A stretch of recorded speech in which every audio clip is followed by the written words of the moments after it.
નમસ્કાર દર્શક મિત્રો, મહામંથનમાં આપનું સ્વાગત છે. હું છું ઈશુદાન ગઢવી. આજે આપણે મહામંથનમાં ચર્ચા કરીશું આ દોસ્તીથી પાક ડરે છે. પ્રધાનમંત્રી નરેન્દ્ર મોદી હાલ અમેરિકાના પ્રવાસે છે, ત્યારે વિશ્વની બે મહાસત્તા ભારત અને અમેરિકાના વડા વચ્ચે ગણતરીની સમયમાં જ અમેરિકામાં મુલાકાત થવાની છે, જેને લઈને સૌ કોઈ મીટ માંડીને બેઠા છે. અમેરિકાના રાષ્ટ્રપતિ પદે ડોનાલ્ડ ટ્રમ્પના આવ્યા બાદ આપણા પ્રધાનમંત્રી નરેન્દ્ર મોદીની ટ્રમ્પ સાથેની પ્રથમ મુલાકાત છે. ત્યારે બંને દેશોના નેતાઓ વચ્ચે કઈ બાબતો પર ચર્ચા થશે તેના પર સૌની નજર છે.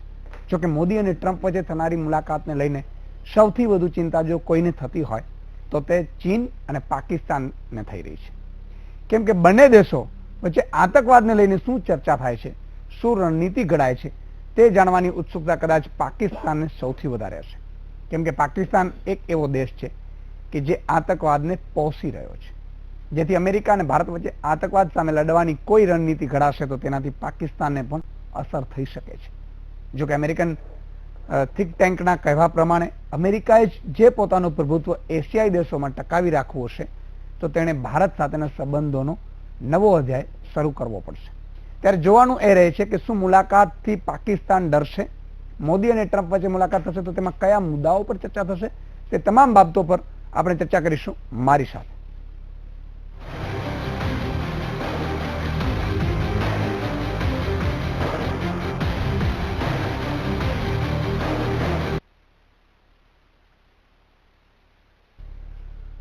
પ્રધાનમંત્રી નરેન્દ્ર મોદી અમેરિકાના પ્રવાસે છે. આ પહેલા પીએમ મોદીની મેજબાની કરી હતી પૂર્વ રાષ્ટ્રપતિ બરાક ઓબામાએ. બરાક ઓબામા નરેન્દ્ર મોદીના મિત્ર છે.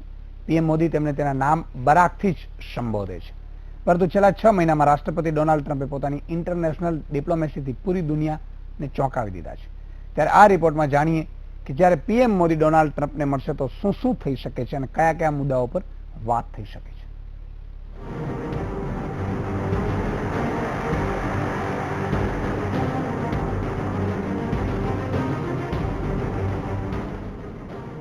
એક તરફ દુનિયાના સૌથી મોટા લોકતંત્રના પ્રધાનમંત્રી નરેન્દ્ર મોદી, બીજી તરફ સૌથી વધુ તાકાતવર ગણાતા દેશના રાષ્ટ્રપતિ ડોનાલ્ડ ટ્રમ્પ. અમેરિકાનું વ્હાઇટ હાઉસ બનવા જઈ રહ્યું છે એવી મુલાકાતનું સાક્ષી, જેના પર માત્ર ભારત અને અમેરિકા જ નહીં પરંતુ દુનિયાભરની નજર છે. આમ તો પ્રધાનમંત્રી નરેન્દ્ર મોદી છેલ્લા 3 વર્ષના પોતાના કાર્યકાળમાં 4 વાર વ્હાઇટ હાઉસના મહેમાન બની ચૂક્યા છે. પરંતુ ત્યારે તેમના મેજબાન અમેરિકાના પૂર્વ રાષ્ટ્રપતિ બરાક ઓબામા હતા. ડોનાલ્ડ ટ્રમ્પના અમેરિકી રાષ્ટ્રપતિ બન્યા બાદ આ પહેલો મોકો છે જ્યારે વ્હાઇટ હાઉસ પ્રધાનમંત્રી મોદીની મેજબાની કરશે. આ મુલાકાત સાથે જોડાયેલી એક રોચક વાત એ છે કે પ્રેસિડેન્ટ ટ્રમ્પ માટે મોદી પહેલા મહેમાન બનશે જેને તે વ્હાઇટ હાઉસમાં ડિનર કરાવશે. ત્યારે આખરે શું વાત થશે જ્યારે મળશે મોદી અને ટ્રમ્પ? ક્યાસ લગાવાઈ રહ્યા છે. આ મુલાકાતમાં બંને દેશ વચ્ચેના દ્વિપક્ષીય સંબંધો પણ મજબૂત થશે. સાથે જ બંને દેશના નેતાઓ આતંકવાદ વિરુદ્ધ રણનીતિ પણ બનાવી શકે છે. આ ઉપરાંત આ ડિનર દરમિયાન રક્ષા ક્ષેત્રે પણ ઘણા જ મહત્વના કરાર થવાની સંભાવના પણ છે. ડોનાલ્ડ ટ્રમ્પ અમેરિકાના પ્રેસિડેન્ટ, પરંતુ ઇસ્લામિક આતંકવાદની વિરુદ્ધ બેહદ સખ્ત અને કટ્ટર રાજનેતા. નરેન્દ્ર મોદી ભારતના પ્રધાનમંત્રી, હિન્દુવાદી છબી ધરાવતા નેતા. અમેરિકા અને ઇન્ડિયાના બંને નેતાઓની છબી દુનિયામાં એક રીતે લગભગ એક જેવી છે. મોદી અને ટ્રમ્પ બંનેની શખ્સિયત એકબીજાની સાથે ઘણી જ મેળ ખાય છે. પોતાની વાતોને દુનિયા સામે પૂરા દમ સાથે રજૂ કરે છે. આતંકવાદ વિરુદ્ધ બંને નેતાઓનું સખ્ત વલણ. અને તમને યાદ હશે, ટ્રમ્પના ચૂંટણી પ્રચાર દરમિયાન તેનો અંદાજ એવો જ હતો જેવો નરેન્દ્ર મોદીનો. અબ કી બાર ટ્રમ્પ સરકાર. શખ્સિયતમાં બંનેની આટલી સમાનતાઓ હોવા છતાં આ બંને નેતાઓના જીવનમાં ઘણી જ એવી વાતો છે જે બંનેને એકબીજાથી બિલકુલ અલગ કરે છે. એક છે અમેરિકાના બિઝનેસમેન તો બીજા ભારતના મજબૂત રાજનેતા છે. એકને અમેરિકી રાજનીતિ સાથે કોઈ જ લેવા દેવા નથી તો બીજાને આજની તારીખમાં ભારતની રાજનીતિમાં સૌથી મજબૂત સ્તંભ ગણાય છે. એક અમેરિકાની એવી શખ્સિયત છે જેની પાસે અખૂટ સંપત્તિ છે તો બીજા ગરીબીમાંથી બહાર નીકળીને એક પ્રધાનમંત્રી બન્યા છે. આમ આ બંનેની શખ્સિયત સરખી હોવા છતાં પણ જોઈ શકો છો કે બંને કેટલા એકબીજાથી અલગ અલગ અને જુદા જુદા છે. દુનિયાભરને ખબર છે કે પીએમ મોદી અને ટ્રમ્પને સરપ્રાઇઝીસ પસંદ છે. ત્યારે આ બંને દિગ્ગજ નેતાઓ સાથે મળીને દુનિયાને શું સરપ્રાઇઝ આપે છે તે હાલમાં એક સવાલ જ છે. દુનિયાના બંને મોટા નેતા જ્યારે એકબીજાને મળશે તો લોકો તેની દોસ્તી વચ્ચે તેમની વચ્ચેના ફર્કને પણ જોઈ શકશે. Bureau report, VTV news. PM મોદીના પ્રવાસને અમેરિકાએ કેટલું મહત્વ આપ્યું છે તેનો અંદાજ એ વાત પરથી જ લગાવી શકાય છે કે ટ્રમ્પના રાષ્ટ્રપતિ બન્યા બાદ વ્હાઇટ હાઉસમાં ડિનર કરનારા પીએમ મોદી દુનિયાના પ્રથમ નેતા છે. 2 દિવસના આ પ્રવાસમાં 1 દિવસ પસાર થઈ ગયો છે અને હવે આજે પીએમ મોદીનો કાર્યક્રમ શું રહેશે તે જાણીએ. ભારતીય સમય અનુસાર રાત્રે 1 વાગે પ્રધાનમંત્રી મોદી અમેરિકી રાષ્ટ્રપતિ ડોનાલ્ડ ટ્રમ્પ સાથે મુલાકાત કરવા માટે નીકળશે. 1 કલાક ને 10 મિનિટે વ્હાઇટ હાઉસની વિઝિટર બુકમાં સંદેશ લખશે. રાત્રે 1 કલાક ને 20 મિનિટે વ્હાઇટ હાઉસ રાષ્ટ્રપતિ ડોનાલ્ડ ટ્રમ્પ અને પીએમ મોદીની મુલાકાત થશે વ્હાઇટ હાઉસમાં. આ તે મુલાકાત છે જેના પર આખી દુનિયાની નજર રહેશે. ત્યારબાદ રાત્રે 1 કલાક ને 40 મિનિટે વ્હાઇટ હાઉસમાં રાષ્ટ્રપતિ ટ્રમ્પ અને પીએમ મોદી વચ્ચે પ્રતિનિધિ મંડળ સ્તરની વાતચીત થશે. રાત્રે 2 કલાકે અને 45 મિનિટને બંને નેતાઓની બેઠક પર પ્રેસ રિલીઝ થશે. ત્યારબાદ રાત્રે 3 કલાકે અમેરિકી ઉપરાષ્ટ્રપતિ તરફથી ભારતીય પ્રતિનિધિ મંડળને કોકટેલ રિસેપ્શન અપાશે. બાદમાં રાત્રે 3:30 કલાકે વ્હાઇટ હાઉસના બ્લુ રૂમમાં રાષ્ટ્રપતિ ટ્રમ્પ પીએમ મોદીને ડિનર આપશે. ત્યારબાદ સવારે 6 કલાક ને 15 મિનિટે પીએમ મોદી વ્હાઇટ હાઉસથી જોઈન્ટ બેઝ એન્ડ્રુસ એરપોર્ટ માટે રવાના થશે અને 6 કલાક ને 40 મિનિટે અમેરિકાથી નેધરલેન્ડના એમ્સ્ટરડેમ માટે રવાના થઈ જશે, જે તેમના પ્રવાસનો અંતિમ પડાવ હશે.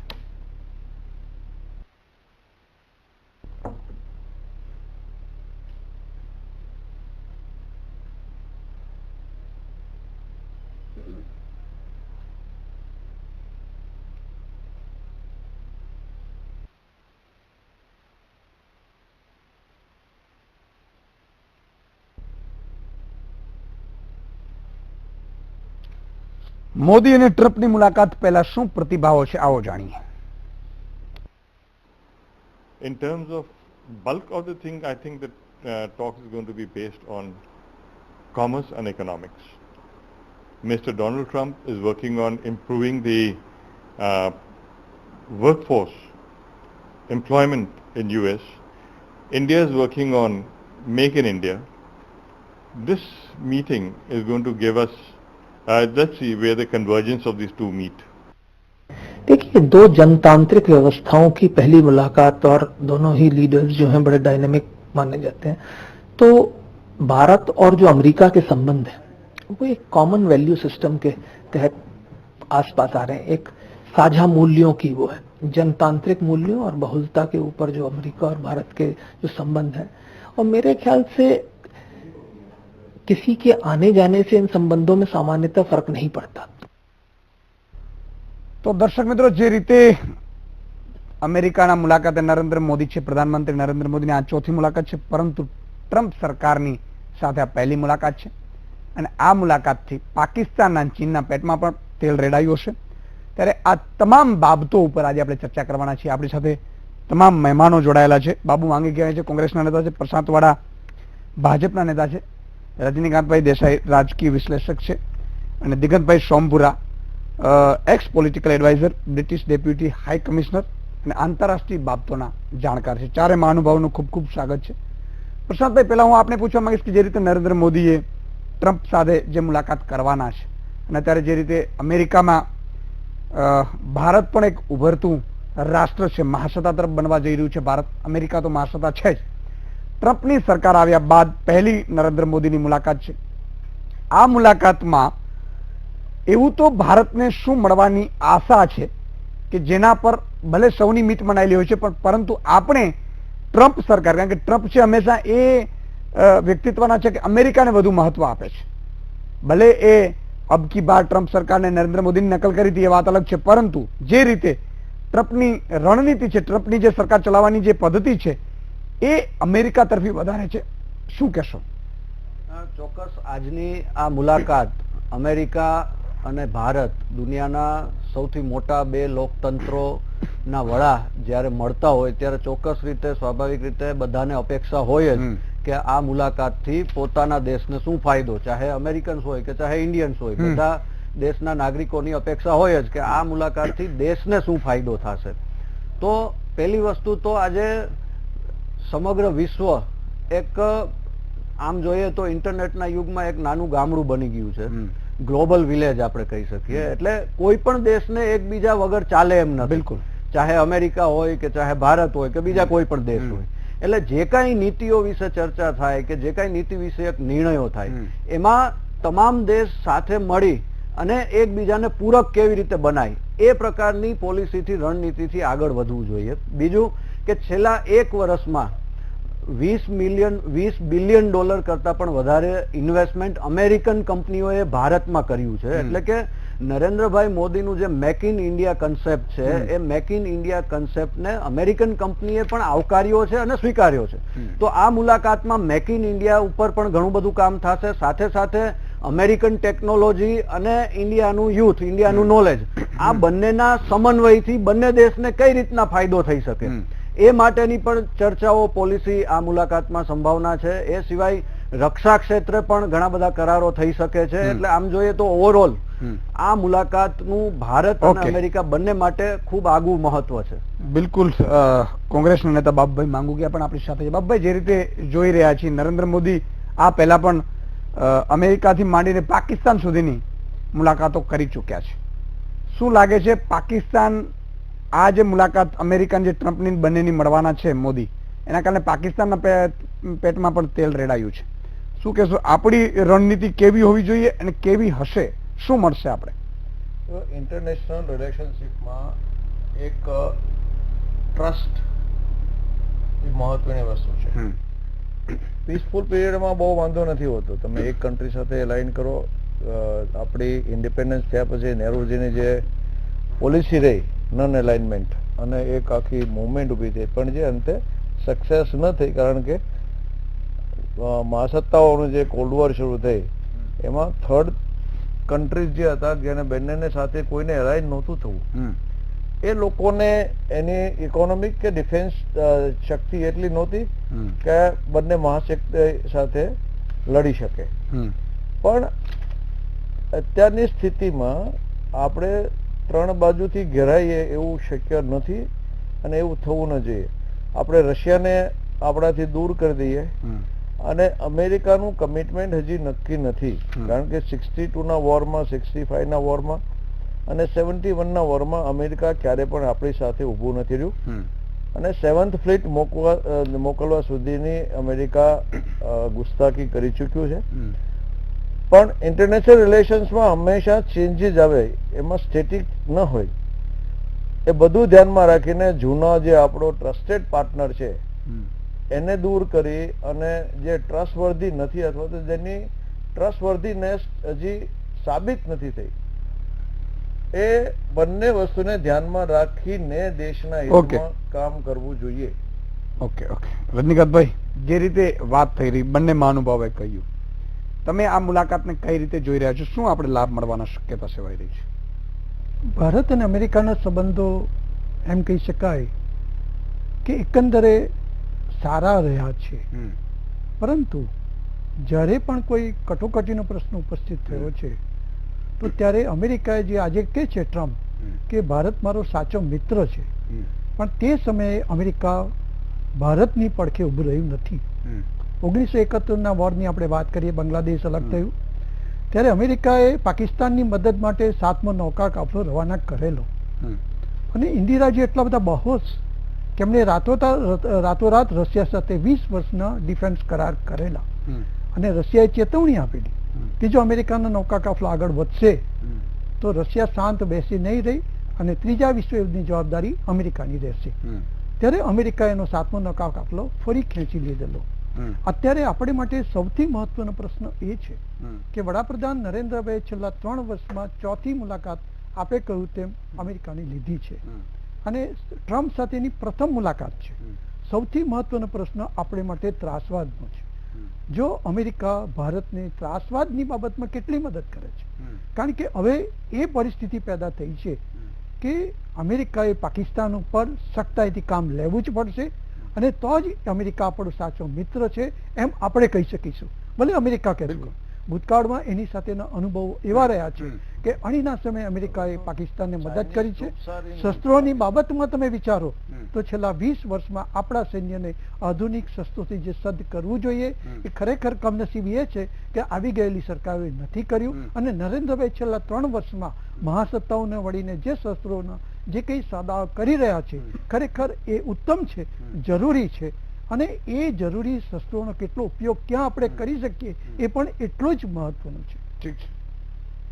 દિગંતભાઈ, જે રીતે દિગંત સંપર્ક પર આપણી સાથે છે, દિગંતભાઈ આ મુલાકાતને તમે કઈ રીતે જોઈ રહ્યા છો? ખાસ કરીને જ્યારે વાત આવે છે ચીનની આવે છે, બબ્બાઈ વાત કરી, રજનીકાંતભાઈ વાત કરી કે ચીન, રશિયા અને ખાસ કરીને પાકિસ્તાન, ત્રાસવાદનો મુદ્દો, આ તમામ બાબતોમાં શું ટ્રમ્પ એ ખરેખર નરેન્દ્ર મોદીની જે રણનીતિ છે, જે વિદેશ નીતિ છે એ અંતર્ગત આપણે એમની પાસેથી લાભ લઈ શકશું કે પછી જે રીતે દર વખતે અમેરિકા પોતાના હંમેશા વલણ ઉપર રહે છે એ વલણ ઉપર એ આગળ પણ એવી જ રીતે રહેશે?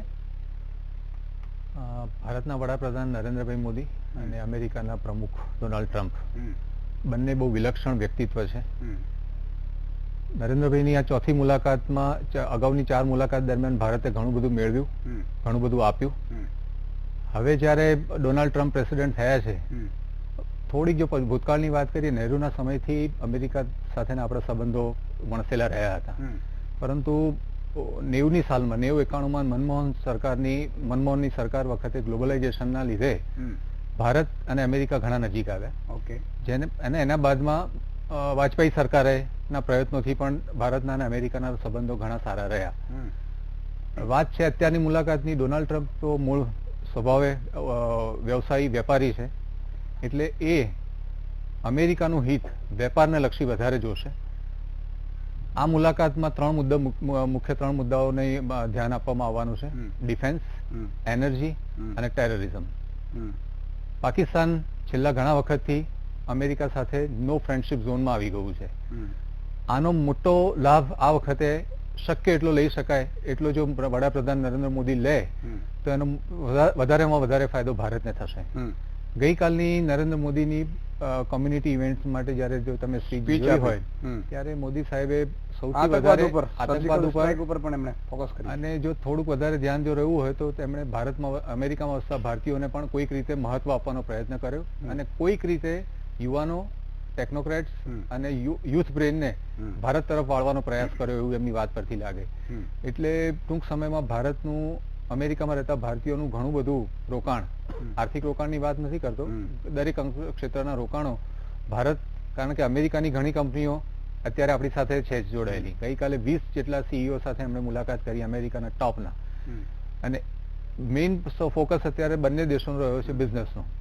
વડાપ્રધાન ગમે તે દેશનો હોય, પોતાના દેશનું હિત પહેલા જુએ, બિલકુલ ભારતના હોય કે નહીં. એટલે કહેવામાં એ ટ્રમ્પ સરકારની સાથે આપણી રણનીતિ નરેન્દ્ર મોદી જે વિદેશ નીતિ એની છે એ સક્સેસફુલ કરી શકશે કે કેમ? સવાલ છે વિદેશ નીતિ અમેરિકા સાથેની સક્સેસફુલ પાથ ઉપર જ અત્યારે ચાલી રહી છે.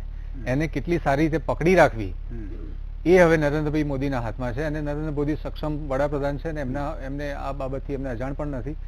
એટલે આ મુલાકાતથી શક્ય એટલો વધારે ફાયદો ભારતને થાય એવા એમના પ્રયાસો રહેશે અને થવાનો જ છે. ઓકે દર્શક મિત્રો, આ તમામ બાબતો ઉપર પણ ચર્ચા કરીશું. સાથે સાથે પાકિસ્તાનનું પેટમાં કેમ તેલ રેડાય છે પેટમાં, એ તમામ બાબતો ઉપર પણ જાણીશું નાનકડા વિરામ બાદ. દર્શક મિત્રો, ફરીથી આપનું સ્વાગત છે. આપણે 4 મહાનુભાવો જોડાયા છે. આ દોસ્તીથી પાક ડરે છે તમામ બાબતો ઉપર પણ ચર્ચા કરીશું. સાથે સાથે નરેન્દ્ર મોદીની જે મુલાકાત, અમેરિકા મુલાકાત છે, એમાં આપણે શું મળવાનું છે એના ઉપર પણ ચર્ચા કરીશું. પ્રસાદભાઈ, જે રીતે વાત થઈ રહી છે, નરેન્દ્ર મોદી તમામ કોંગ્રેસ પણ સ્વીકારે છે કે એમની વાકછટા સારી છે, એ બોલવામાં બહુ સારા છે, લોકોને અભિભાવિત કરી દે છે.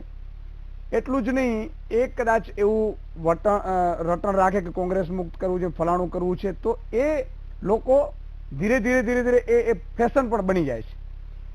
વાત નરેન્દ્ર મોદીની પરીક્ષાની ત્યાં છે કે ભારતમાં આપણે બધું કરીએ છીએ ને ચાલી જાય છે, એ અમેરિકામાં ચાલશે ખરી વાત? કારણ કે જરૂર છે ને નરેન્દ્ર મોદીની આ જે રણનીતિની, અને ખાસ કરીને આ જે એમની એવું કહેવાય કે નરેન્દ્ર મોદી સિવાય કોઈ પાસે નથી. વાઘછટાથી માંડીને સારા ભાષણો કરવા અને સારા એ બધામાં પ્રચાર પ્રસાર કઈ રીતે કરવું એ માસ્ટર છે. અત્યારે પરીક્ષા એ છે કે અમેરિકા પાસે જો આપણે આ કરાવી શકીએ તો સાચી રણનીતિ કહી શકાય. શું કહેશો, કરાવી શકશે નરેન્દ્ર મોદી? ચોક્કસ રીતે કરાવી જ શકે, કારણ કે આજે નરેન્દ્રભાઈ ને વિશ્વના તમામ દેશોએ એક વૈશ્વિક નેતા તરીકે નરેન્દ્રભાઈનો સ્વીકાર કર્યો છે.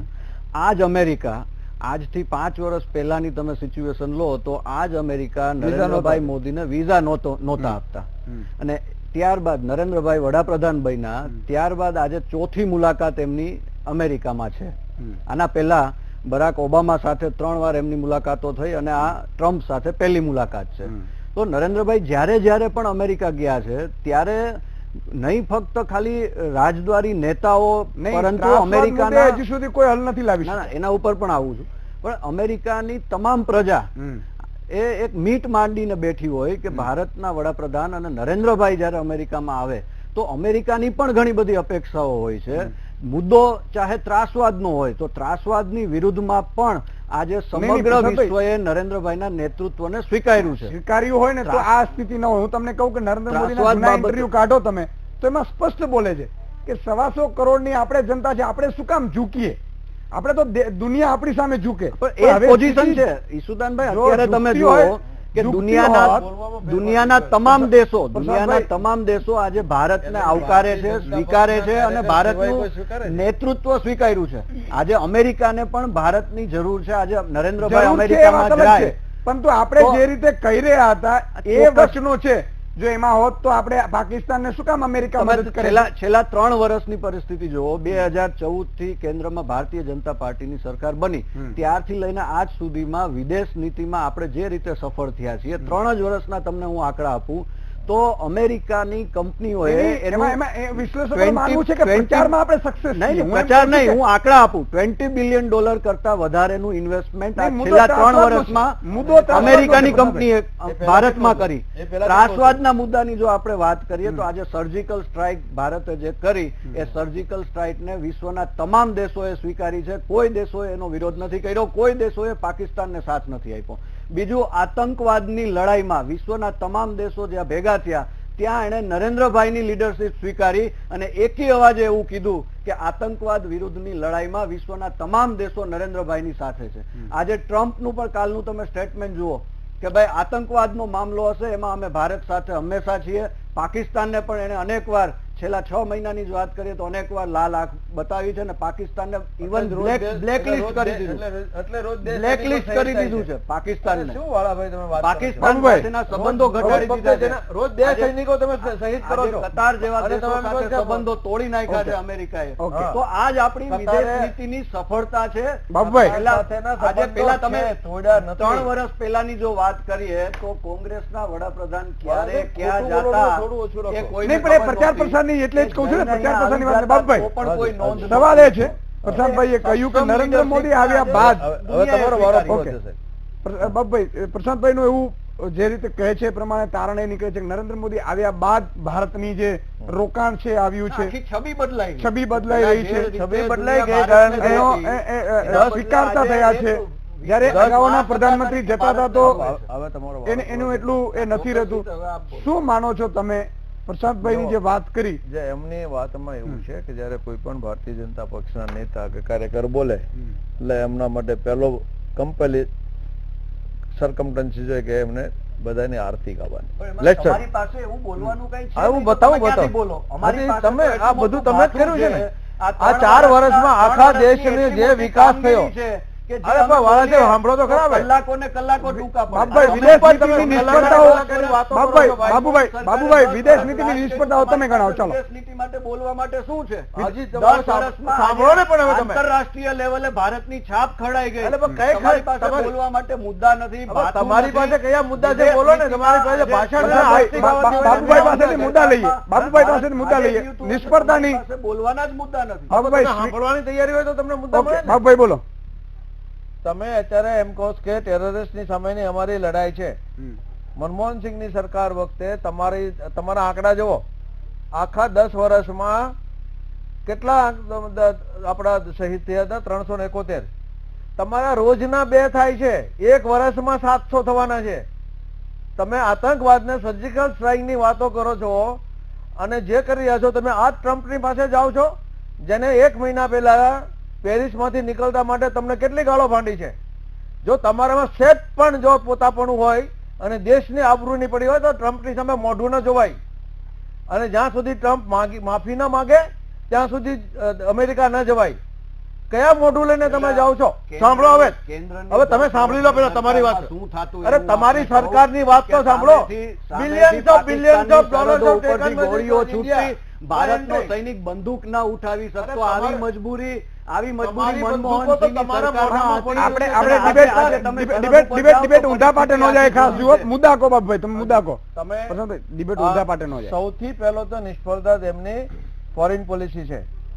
એટલા માટે કે તમે રશિયાને દૂર કરી રહ્યા છો અને એ તમે બોલી ચૂક્યા છો. હા, એટલે મને ફેલ્યોર તો બતાવવું પડશે ને તમને. ઠીક છે. નેશનલ સિક્યોરિટીને ભોગે તમે કરી રહ્યા છો. અત્યારે તમે જે કંઈ કરી રહ્યા છો, ધારો કે તમે 36 રફાલ ખરીદ્યા, કેટલા લેવાના હતા? 320. ટેકનોલોજી તમને ટ્રાન્સફર થવાની હતી. જે રફાલ તમારે ખરીદવાનું હતું એની કરતા અઢી ગણી કિંમતે તમે 36 ખરીદ્યા, 2.5 ટાઈમ્સ. આ બધી તમારી રફાલની વાત ના કરો તો કોંગ્રેસ કાઢો ને તમે. પ્રશાંતભાઈ, એમાં નહીં જઈએ આપણે. પ્રશાંતભાઈ, કેટલા કૌભાંડો કર્યા છે. તમે શું કામ કેન્સલ કર્યા પ્રોગ્રામ? દેશના જવાનોની પણ કોંગ્રેસે બાકી નથી રાખ્યું. રૂપિયાના હેલિકોપ્ટરના કૌભાંડો કોંગ્રેસના કાળમાં. બીજા મુદ્દા છે તમારી પાસે? તમે બોલતા હતા ત્યારે હું સાંભળતો હતો. તમારામાં તેવડ હોય તો બેસી દો ચૂપચાપ. એ તમારે કેવું જોઈએ. રજનીકાંતભાઈ, જે રીતે વાત થઈ રહી છે, બંને મહાનુભાવે વાત કરી, એકે સફળતા ગણાવી, બીજાએ નિષ્ફળતા ગણાવી. હોઈ શકે છે ભારતની દૃષ્ટિએ, કારણ કે તમામ 125 કરોડ દેશની જનતા એ જાણવા માંગે છે કે નરેન્દ્ર મોદી પ્રધાનમંત્રી તરીકે ભલે પ્રચાર પ્રસાર કરે એનો કોઈ વાંધો નથી, થવું જોઈએ, એમાં ખોટું પણ નથી, પણ સક્સેસફુલ રીતે આપણે બીજા દેશમાંથી લાભ લઈ શકીએ છીએ કે કેમ? મારા બંને મિત્રો, કોંગ્રેસ અને ભાજપના મિત્રો, એમના પક્ષની લાઈન લઈને રજૂઆત કરે બરાબર છે, પણ વાસ્તવિકતા એ છે કે આજે Russia, America, France, Britain, Israel, Germany, Japan, આ બધા દેશોને પોતાના શસ્ત્રો વેચવા છે. અને એ લોકો જાણે છે કે દુનિયામાં વર્તમાન પરિસ્થિતિમાં એકમાત્ર દેશ એવો છે અને એ દેશના વડાપ્રધાન એવા છે કે જેમને શસ્ત્રોની જરૂર છે, આધુનિક શસ્ત્રોની જરૂર છે. અને આ બધા દેશો પોતાના શસ્ત્રો ભારતને વેચવા માટે આતુરતાથી રાહ જોઈ રહ્યા છે. અને એ ધ્યાનમાં રાખીને જ તમે જુઓ કે નરેન્દ્રભાઈને વિશ્વવ્યાપી પ્રસિદ્ધિ પણ એ બધા દેશો જ્યારે પણ જાય છે આગતા સાગતા સુંદર રીતે કરીને કરે છે. નરેન્દ્રભાઈ પોતે જાણે છે, નરેન્દ્રભાઈ પોતે જાણે છે કે વર્તમાન રાજકીય પરિસ્થિતિમાં અને વિદેશ નીતિને ધ્યાનમાં રાખીને આપણે જોઈએ તો ચીન અને પાકિસ્તાન જ્યારે ભેગા થઈ રહ્યા છે તો ત્યારે ભારતની પાસે એમને બંનેનો મુકાબલો કરવા માટે, ને થોડા સમય પહેલા જ લશ્કરના વડાએ પણ એમ કહ્યું કે ચીન અને પાકિસ્તાન બંનેનો અમે સાથવો મુકાબલો કરી શકીએ એમ છે, તો બંનેનો મુકાબલો કરવા માટે આધુનિક શસ્ત્રોની ભારતને અત્યંત જરૂર છે. એ માટે એ લોકો મોટા પ્રમાણમાં સોદાઓ કરી રહ્યા છે. પણ વાસ્તવિકતા એ છે ખરેખર બીજી કે અમેરિકા કે રશિયા કે ફ્રાન્સ અને બ્રિટન આ મહાસત્તાઓ કેટલા સમય સુધી ભારતને મદદ કરશે? જ્યારે પણ ચીન અને પાકિસ્તાન બંને ભૂતકાળ કરતા અત્યારે ઘણા નજીક આવી રહ્યા છે. અને એવું પણ બની શકે અમેરિકા પોતે પણ સામાન્ય રીતે રહે છે ને. અમેરિકા અને રશિયા બંને પોતાના શસ્ત્રો વેચવા માંગે છે ભારત અને પાકિસ્તાન બંનેને. ભૂતકાળમાં પણ જનતા પાર્ટીની સરકાર ત્યારે પણ એ બાબત પોતપોતાનો વેપાર કરતા હોય, પણ મુદ્દો એ છે કે નરેન્દ્ર મોદી બીજી કૂટનીતિ અહીંયા જે રીતે આપણે કરી શકીએ છીએ પક્ષોમાં, સમજો કે એમણે મુલાયમસિંહનો, માયાવતીનો, બધાને એમણે સુપડા સાફ કરી દીધા હોય, એ નીતિ વિદેશમાં ચલાવી શકશે કે માત્ર ને માત્ર પછી દેશમાં જ આવું કરી શકે છે? હું એમ પૂછવા માંગુ છું. આવતા 6 મહિનામાં જ ખબર પડી જશે, કારણ કે હવે 3 વર્ષ એવા વીતી ગયા છે અને 6 મહિનામાં જે પરિસ્થિતિ આખા વિશ્વમાં ઊભી થશે વિદેશ નીતિની દ્રષ્ટિએ, તો ચીન અને પાકિસ્તાનની સામે કઈ રીતે અમેરિકા અને રશિયા આપણને સપોર્ટ કરે છે, અફઘાનિસ્તાનની બાબતમાં કેટલી આપણી સાથે મદદરૂપ થાય છે, આ બધી બાબતો જ એ પુરવાર કરશે કે નરેન્દ્રભાઈના 3 વર્ષ એની વિદેશ નીતિ સફળ થઈ છે કે નિષ્ફળ ગઈ છે. બિલકુલ દિગંતભાઈ, જે રીતે વાત થઈ રહી છે, એક ત્રાસવાદનો મુદ્દો સૌથી વધુ છે. પાકિસ્તાનના પેટમાં એટલા માટે તેલ રેડાઈ રહ્યું હોય કે જે રીતે ટ્રમ્પ અને નરેન્દ્ર મોદી સ્વાભાવિક છે જ્યારે મળે ત્યારે પહેલી વસ્તુ આતંકવાદની આવે તો આતંકવાદ પાકિસ્તાન ફેલાવી રહ્યું છે એ પહેલી વસ્તુ છે. બીજું કે એક ઇસ્લામિક ટેરરિસ્ટ આખું લંડનમાં હુમલા થવા, બીજા દેશોમાં હુમલા થવા, અગાઉ અમેરિકામાં હુમલા થઈ ચૂક્યા છે, તો એક કટ્ટરવાદ છે એ ક્યાંક ને ક્યાંક ઉભરી રહ્યું છે. ત્યારે નરેન્દ્ર મોદી આ મામલે ટ્રમ્પના એ ગળે ઉતારી શકશે ખરા કે ઇસ્લામિક ટેરરિસ્ટ છે ને એના માટે તમામ દેશોએ ખાસ કરીને અમેરિકાએ ભારતનો સાથ આપવો પડશે, પાકિસ્તાન જેવા દેશોની મદદ છે બંધ કરી દેવી પડશે, આવું કરી શકશે ખરા? સુમરાભાઈ, તમે જોવો, પેલા મારી એક વસ્તુ આપને જાણવું પડશે. અત્યાર સુધી ટ્રમ્પ અને બરાક ઓબામા કે બુશ એડમિનિસ્ટ્રેશન જે આવ્યા એમને પાકિસ્તાનમાં ટેરરિસ્ટ કેમ્પ ઉપર, ટેરરિસ્ટ હાઇડઆઉટ્સ ઉપર ડ્રોન થી હુમલા કર્યા છે. એક વખત ચાઇનાની આર્મી ત્યાં આવી જાય, અત્યારે તો પાકિસ્તાન અમેરિકા સામે લડી શકે તેવી સ્થિતિ નથી, એટલે ડ્રોનના હુમલા કરે છે. અમારી સોવરેન છે, અમારી સાર્વભૌમકતા ઉપરની ઓલી છે, સોવરિન પાવર્સ અમારા તમે બ્રીચ કરો છો એટલી વાત કરીને બંધ થઈ જાય છે. પણ જે દિવસે ચાઇનાના થાણા ત્યાં આવ્યા ત્યારે પાકિસ્તાનમાં ડ્રોનના હુમલા અમેરિકા કરવાની હિંમત કરી શકશે ખરું? ભાઈ જે કહું એમની રીતે વાત બહુ સાચી છે. આપણે અત્યારે મોદી અને ટ્રમ્પની મુલાકાતની જો વાત કરીએ, ભારત અત્યાર સુધી સૌથી વધારે સહતું આવ્યું છે પોતાના જ કારણોથી. બિલકુલ. એક તો ભાગલાવાદ, આપણે જેટલા છૂટાછવાયા રહ્યા છે ને એના બીજા દેશના લોકોએ આપણો ભરપૂર લાભ લીધો છે. આ વખતે છેલ્લા ઘણા વર્ષોથી જે વિશ્વમાં આતંકવાદ દરેક દેશો અનુભવી રહ્યા છે, એમાં ખાલી ભારત એકલું જ સામેલ નથી. દુનિયાના દરેક દેશોમાં આતંકવાદી હુમલા થાય છે અને મોટે ભાગે દરેક સ્થળે, દરેક જગ્યાએ કોઈ એક ચોક્કસ કોમના લોકો જ આમાં ઇન્વોલ્વ હોય એવું સ્પષ્ટ થઈ રહ્યું છે. પણ તમે એને સર્ટિફાઈડ નથી કરી શકતા કે આ એ જ કોમના છે, આને તમે આ કોમ સાથે સરખાવો. હવે રહ્યો સવાલ આતંકવાદ સાથેનો અને આ ડોનાલ્ડ ટ્રમ્પની મુલાકાતનો. સૌથી પહેલા મોદી અને ટ્રમ્પની મુલાકાતમાં બિઝનેસના લેવલના જે ડિસ્કશન થવાના એમાં એનર્જી ઉપર સૌથી વધારે ભાર મૂકવાના છે. એનર્જીના લેવલના જેટલા કરાર થશે એ થયા બાદ ડિફેન્સની વાત આવશે અને અમેરિકા સૌથી વધારે યુદ્ધ શસ્ત્રો આપણાને વેચવાનો પ્રયાસ કરશે અથવા તો દબાણ કરશે.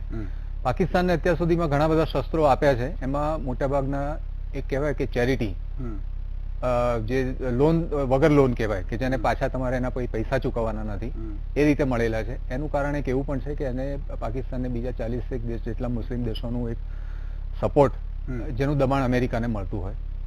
ભારત પાસે મોટામાં મોટી આપણી પાસે જો ઉપલબ્ધિ હોય તો આપણું વિશાળ બજાર. આ વિશાળ બજારને અમેરિકા ટાર્ગેટ કરે એ બહુ સ્વાભાવિક છે. ખાલી અમેરિકા નહીં, દુનિયાભરના બધા જ દેશો કરે. આ બંને કરશે એ તો બંનેના ફાયદામાં થશે, પણ આતંકવાદ મામલે અમેરિકા માની શકશે ખરું ભારતનો સપોર્ટ? હું એમ કહું છું. અને જે બાબુભાઈએ કહ્યું કે હવે જયારે ચીનના થાણા છે ત્યારે અમેરિકા પણ પાકિસ્તાન ઉપર પણ કઈ કરતું નથી. આતંકવાદના મુદ્દે જયારે આ બંને નેતાઓની જયારે ચર્ચા થશે, અત્યાર સુધી 3 વર્ષના અનુભવમાં, 3 વર્ષના નરેન્દ્ર મોદીના શાસનકાળમાં વડાપ્રધાન બનતા પહેલાના એમના ભાષણો જો આપણે જો ચકાસીએ અને 3 વર્ષનું સ્થિતિ જોઈએ તો ઘણી બધી જગ્યાએ મોદી સાહેબને ક્યાંક જીતી નથી શક્યા. એમાં એમનો વાંક પણ હું નથી ગણતો, કારણ કે આટલા મોટા દેશને તમારે ચલાવવો અને એને ઓપરેટ કરવો એ ઘણી બધી અઘરી બાબત છે. પણ એમાંથી ખોટી જે પેલા અગાઉના જે મુદ્દાઓ હોય, જે તમે ભાષણો વખતે કહ્યું હોય કે એક કે સામને 10 સર કાટ કે લઈ આएंगे, આજે પાકિસ્તાનના આટલા બધા હુમલા થવા છતાં એક સર્જિકલ સ્ટ્રાઇકનો હજી કોઈને મતલબ ખબર નથી. યશોદાનભાઈ, હું આપને થોડુંક એની ડિટેલમાં વાત કરું. તમે કોઈ પણ દેશ ઉપર જો કોઈ હુમલો કરો તો તમે દેશ ઉપર હુમલો કર્યો છે એ સાબિત ના થાય એના માટે તમારે સર્જિકલ લડવું પડે અને તમારે બતાવવું પડે કે એ લોકો અમારા ઉપર હુમલો કરવા આવ્યા હતા અને અમે સ્વ બચાવમાં આ પ્લાન કર્યો. એ સર્જિકલ સ્ટ્રાઇક જેનો તમારે વિડીયો ઉતારવો પડે. આ વિડીયોના પણ વિરોધાભાસ ઘણા. અચ્છા, વિડીયો ઉતાર્યા બાદ તમે પછી કહો પણ છો કે અમે કરીએ છીએ? અમે કરીએ છીએ. હવે એ એ વિડીયો વિદેશ નીતિ નો એ કહેવાય. વિદેશ નીતિ નો કહેવાય. બિલકુલ. હવે વિદેશ નીતિની જ્યારે વાત કરી હમણાં વાળા સાહેબે કહું, બાઉભાઈએ કહું, આપણે બધા ચર્ચા કરીએ, વિદેશ નીતિનું એક સૌથી સીધું સાદું બેરોમીટર છે ઇન્ટરનેશનલ કરન્સી અને જીડીપી. 3 વર્ષમાં ભાજપના શાસનમાં જો આપણે એનડીએના શાસનની વાત કરીએ તો આપણો ડોલર આ સરકાર કંટ્રોલ કરી શકી નથી, અને જીડીપી જે અત્યારે બતાવવામાં આવે છે એ કોઈક કારણસર કોઈ ગિમિક હોય એવું દેખાઈ આવે છે. તમે જો ઇન્ટરનલ જાઓ તો જીડીપીના આંકડા સદંતર ખોટા છે અને ડોલર કંટ્રોલ નથી થતો. જે દિવસે તમે તાવ આવે ને તમે બેરોમીટરથી તમે થર્મોમીટરથી તમારો તાવ માપો, એનો મતલબ એવો થયો કે તમને તાવની કેપેસિટી આટલી છે. ડોલરનો ભાવ જો વધતો હોય અને તમે એને કંટ્રોલ ના કરી શકો તો તમે તમારા દેશના અર્થતંત્રને કોઈક રીતે સાચવી નથી શકતા. તમે આજે બેરલનો ભાવ, ગેસ ઓઇલનો ભાવ આજે એક સમયે જે હોય 145 હતો ત્યારે આપણે 70 રૂપિયા ભાવ હતા, અત્યારે 45 કે 52 રૂપિયા રમે છે ત્યારે આપણે 70 રૂપિયા ભાવ છે. એટલે ઘણી બધી અને એ પાછા આપણે જીએસટી માંથી બાદ રાખ્યું છે, જેથી કરીને આપણે જે મૂળ જે લોકોને લાભ મળવું જોઈએ એ મળતું નથી. એટલે જયારે હમણાં બે રાજકીય વિશ્લેષકોએ પણ આપણી જોડે જે હમણાં વાત કરી કે હેલિકોપ્ટરના મુદ્દાની, આ જ રફાયેલ હેલિકોપ્ટર માટે એનડીએ સરકારે મોટો વિરોધ કર્યો હતો અને એનાથી બમણા ભાવે એમણે હેલિકોપ્ટર ખરીદ્યા છે. હવે કોઈ કારણસર ખરીદવા પડ્યા હશે, આપણે એને માની લઈએ. આપણી દેશની સુરક્ષાની વાત આવે તો 4 ગણી કિંમતે પણ આપણે ખરીદીએ. એટલે ઘણા બધા મુદ્દાઓમાં એનડીએ સરકારે જે અગાઉ કહેલું ને અત્યારે કરતી હોય એમાં ઘણો બધો વિરોધાભાસ છે. પણ આટલી બધી જો લોકશાહીમાં, આટલી મોટી લોકશાહીમાં જો આટલી બધી એમને મેજોરિટી ભાજપને મળી હોય તો એમણે પ્રજાનો વિશ્વાસ કેળવીને ભારતનો સૌથી વધારે ફાયદો થાય એવું કરવું જોઈએ.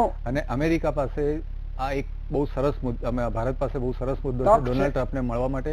એનું કારણ એક જ છે કે ડોનાલ્ડ ટ્રમ્પ પણ કોઈક રીતે મુસ્લિમોના વિરોધી રહ્યા. બિલકુલ. અને મુસ્લિમો કરતા પણ મુસ્લિમો થી પ્રભાવિત આતંકવાદના વિરોધી રહ્યા છે. હમણાં છેલ્લે ઇંગ્લેન્ડમાં જે આતંકવાદી હુમલા થયા ત્યારે લંડનના મેયર જે મુસ્લિમ સાદિક ખાન, એને ડોનાલ્ડ ટ્રમ્પે ઘણી ખરાબ ભાષામાં એમને ભગોવ્યા હતા.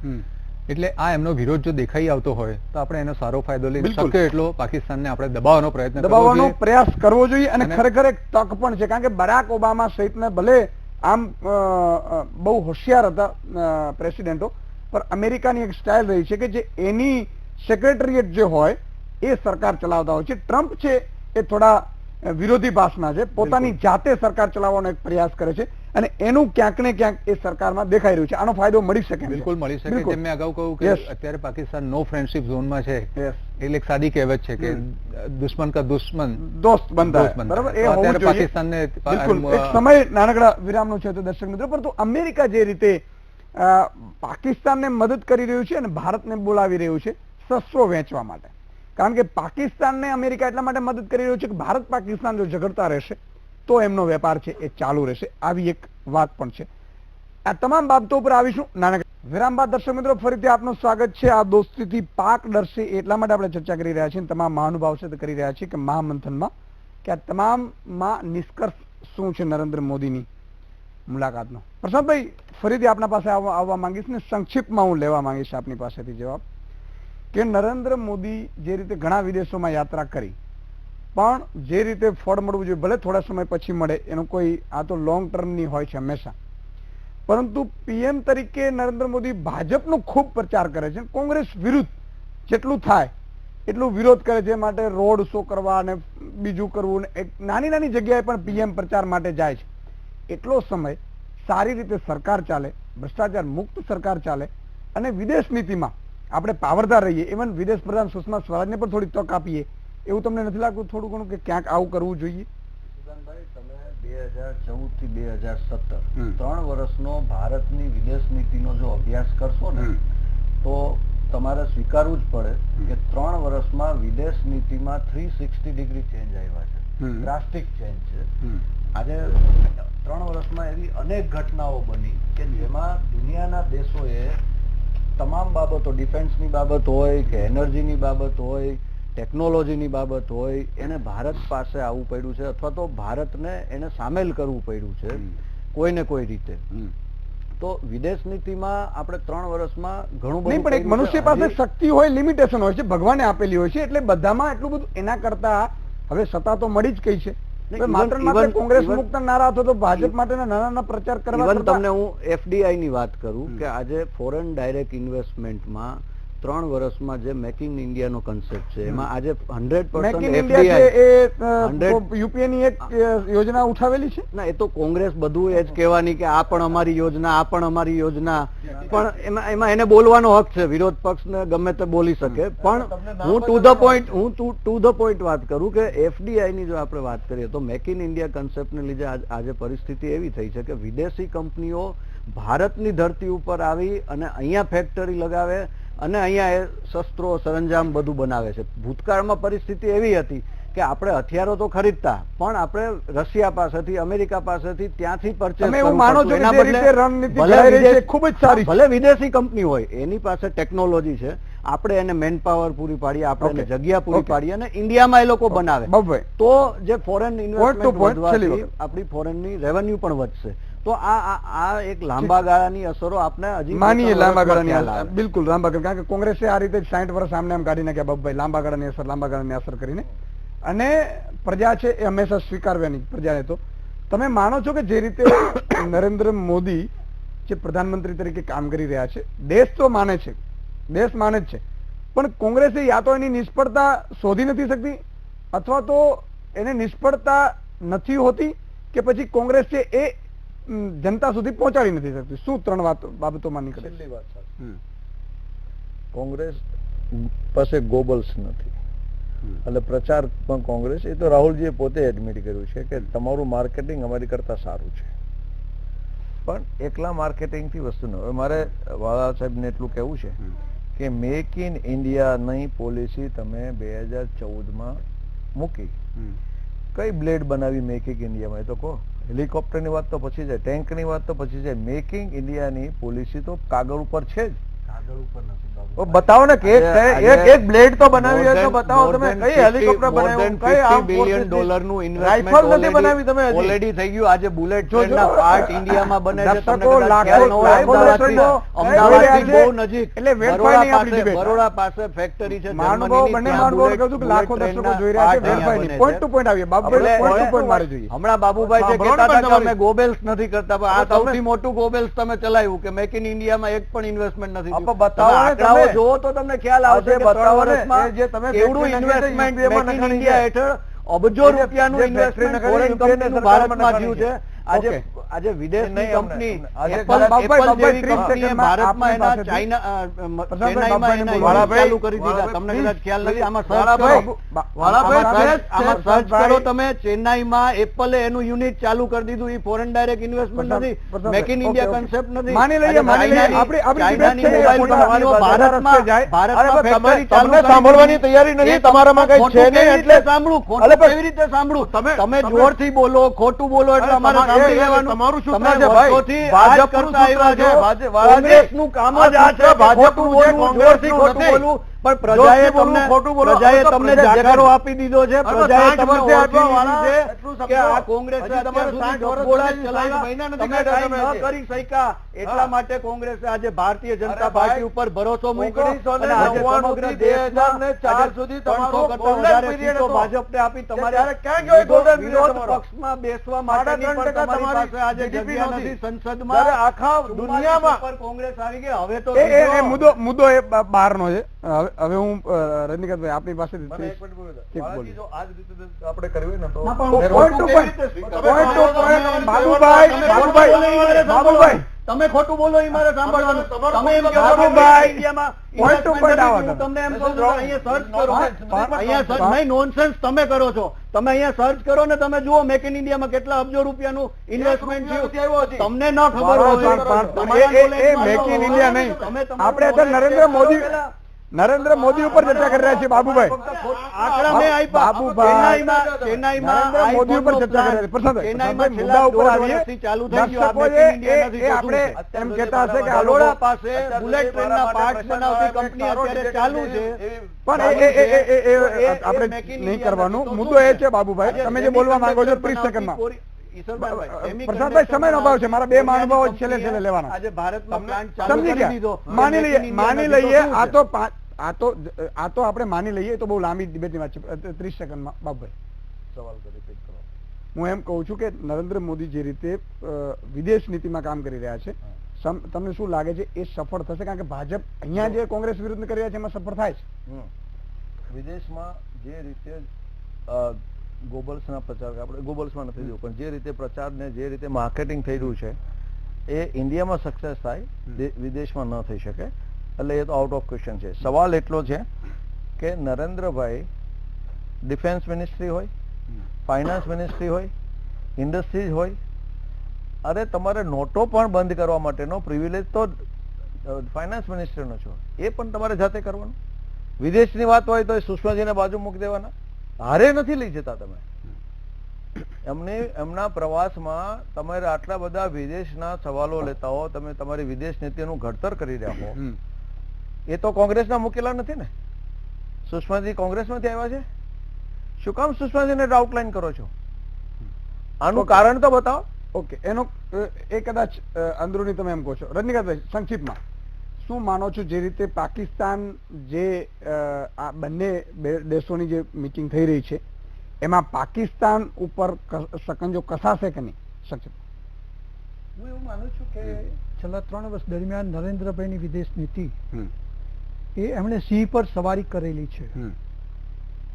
જો એમાં એ સક્સેસ ગયા તો ભારતને લાભ થશે, નહીં તો ત્રીજું વિશ્વયુદ્ધ નિશ્ચિત છે એશિયામાં, અને સૌથી વધુ સહન કરવું પડશે ભારતે.